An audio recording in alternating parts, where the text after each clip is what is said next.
Winning is not about the trophy and the accolades. It's about the grind. It's about the obstacles. It's about the challenges. It's about the pain. The reason I know so much about winning is because I've had to deal with so much losing. Everybody wants to win, but in order to know how to win, you gotta know how to lose, because you're gonna lose more than you're gonna win. But what do you gain from it?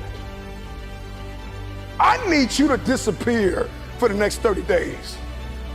What does that look like? 720 hours dedicated to the future.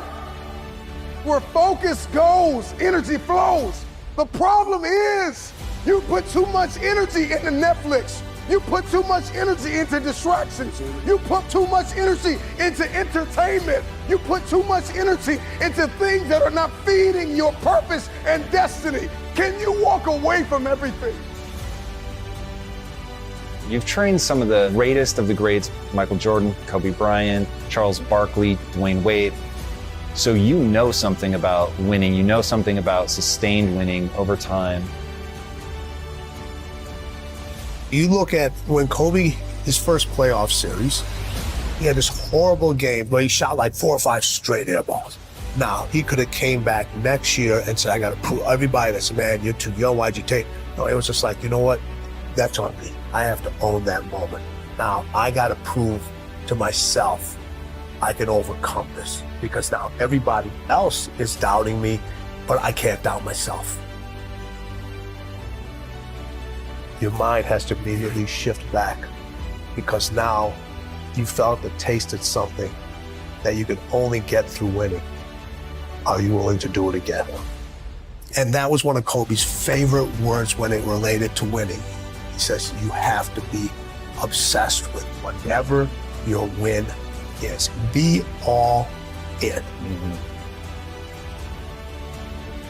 Everybody told MJ, don't go to North Carolina. You'll never play.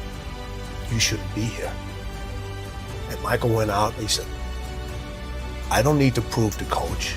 I don't need to prove to Buzz. I need to prove to myself that I belong here. I always say, you can have fear, but you can't have doubt. 3 greatest lessons I learned from Michael: competing, accountability, and then winning at all levels. Winning at all levels, what does that mean? You just don't win in one arena. You win in your sports, you win in business, you win in your personal life. Other people win because you win. It isn't just about you. It's about being able to pull the team and show them what it feels like to win.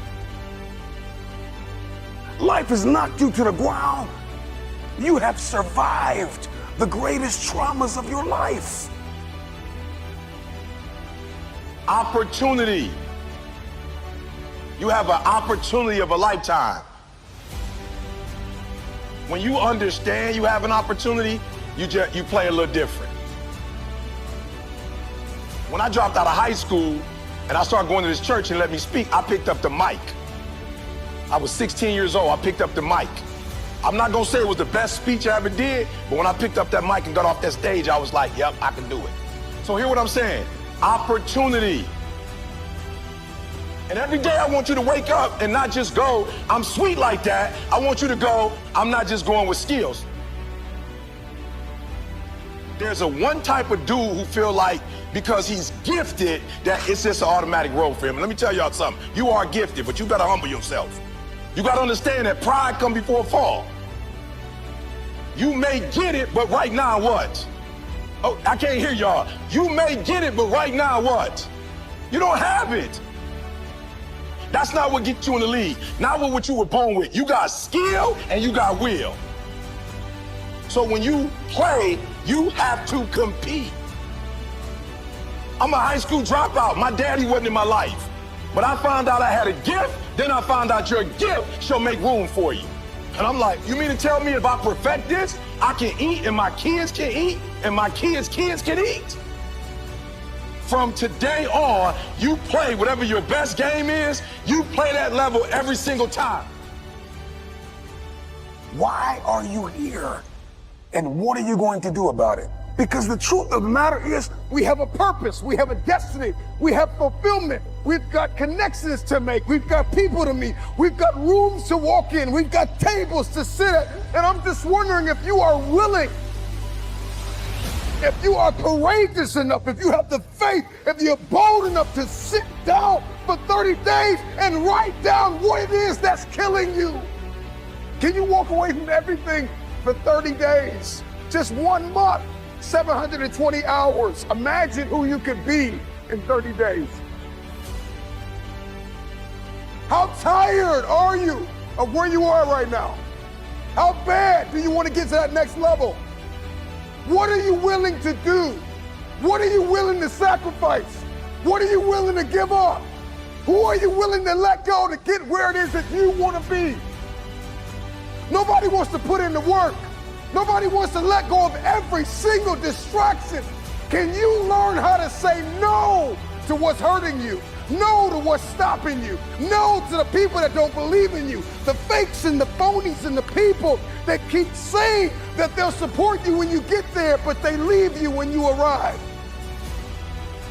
I think as early on I realized that, one of the things you have to understand about life is everything changes and everything ends. And that kind of sounds heavy on the front end, but it's a truth. If everything changes and everything ends, number one, it should make you appreciate what you have right now. And then my view is what's next is always better. If I make it so, it's my job to make it so. And I think that's how we have to navigate. But most of us have been conditioned not to take a risk.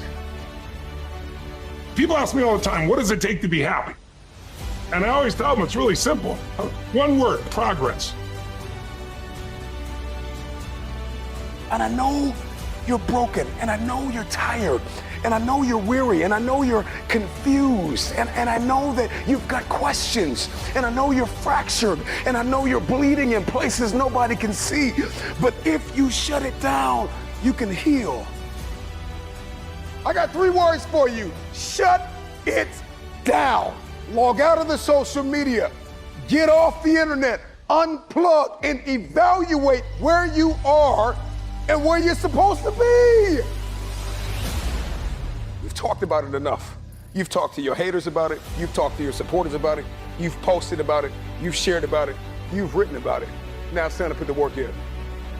Disappear for 30 days.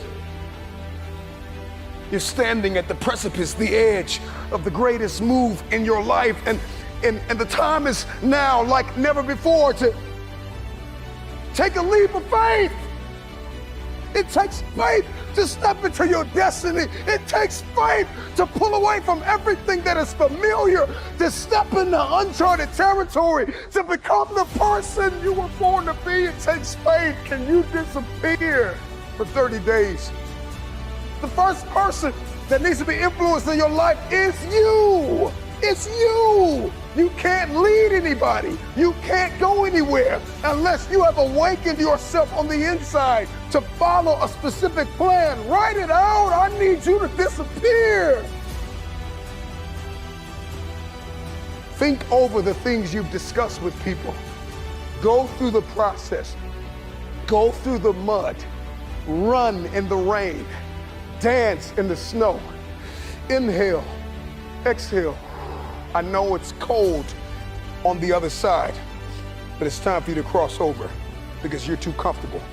Disappear for 30 days. Come back and shock the world. Life has knocked you to the ground. There are people that have tried to bury you alive, and you survived. Are you bold enough? Are you radical enough in your hunger and your thirst to go after what it is that you believe is yours? Are you crazy enough? Are you courageous enough to disappear for 30 days? Come back and shock the world. Can you suffer now that you live the rest of your life a champion?